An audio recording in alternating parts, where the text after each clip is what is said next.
प्रश्नावली 2.1, ठीक है।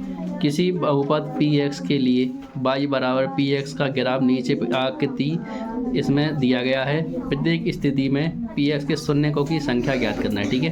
ये बेटा वेरी इंपॉर्टेंट है और ये पेपर में पूछा जाता है आपका, ठीक है। 2.1 है आपकी प्रश्नावली।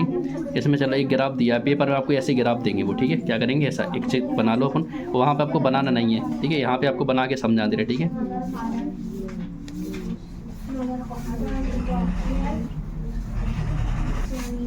देखो इधर पे क्या है आपका एक्स डैश वाई डैश, ठीक है। अब देखो इधर पे एक लाइन आपको ऐसी देगी, ठीक है। देखो अब देखो इसमें क्या कह रहा है वो, इसमें पी एक्स के शून्य को याद करना है आपको। क्या करना है, पी एक्स के शून्य को याद करना है। अब बेटा आपकी जो एक्स वाली लाइन क्या है, जी है एक्स वाली लाइन, ठीक है। अब वो क्या बोल रहा है, आपकी इस पर टच कर रहा है कि नहीं कर रहा है। तो इसमें देखो बेटा ये लाइन है, आपको पी एक्स की लाइन को टच कर रहा है कि नहीं कर रहा है, नहीं कर रहा है। तो इसमें क्या हो जाएगी, शून्य की संख्या क्या हो जाएगी, शून्य की संख्या क्या हो जाएगी, 0 हो जाएगी। क्या हो जाएगी, 0, ठीक है। ऐसे लिख देंगे। कुछ किया आपने, आपको संचित ऐसे दिया रहेगा, आपको देखना है कि एक्स वाली लाइन में टच हो रहा है कि नहीं हो रहा है। तो ऐसे एक्स वाली लाइन में टच हो रहा है कि नहीं हो रहा है, नहीं हो रहा है। तो पहला तो अपना क्या हो जाएगा, पी एक्स की संख्या शून्य की 0 है। अब दूसरा वाला लेते, जे वाला बनाते, ठीक है। बना लो दूसरा वाला, एक्स डैश वाई डैश, ठीक है। अब देखो बेटा जे है सेकंड लिया, इसमें देखो लाइन क्या दी है उनने, ऐसे, ठीक आपको यहाँ पे 0 हो गया। अब देखो बेटा इसमें क्या हो रहा है, आप इसमें फिर से पूछ रहे हैं कि पी एक्स की संख्या क्या है। तो ये आपकी ये लाइन पी एक्स को कितनी बार टच हो रही, एक बार टच कर रही। तो शून्य की संख्या क्या हो जाएगी, हो जाएगी शून्य की संख्या। तो क्या लिखते हैं, शून्य की संख्या कितनी है आपकी।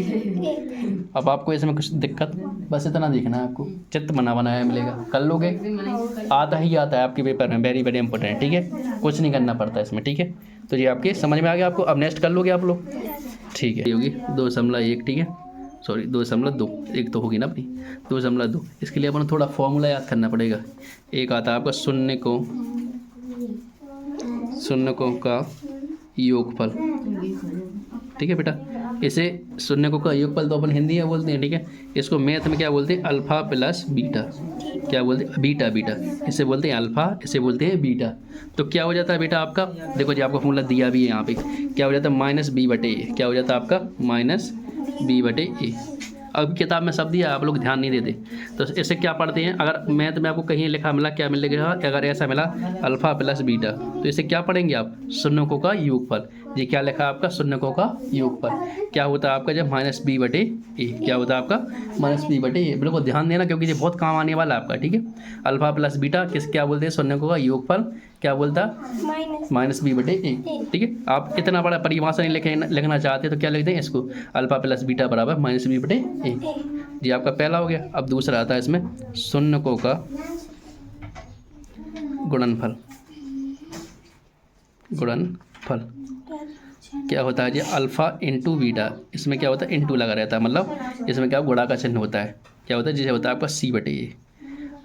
शून्यकों का गुणनफल। इसे अगर इतनी भाषा नहीं लिखना चाहें तो अपन क्या लिखते हैं, अल्फा इंटू बीटा, ठीक है, बराबर c/a, ठीक है। ये होता है अल्फ़ा, ये इंटू बीटा। बी में थोड़ा सा ऐसे डैश निकाल देते हैं तो बीटा हो जाता है, ठीक है। अल्फ़ा इंटू बीटा क्या होता है, c/a। इसे क्या बोलते हैं, शून्यकों का गुणनफल।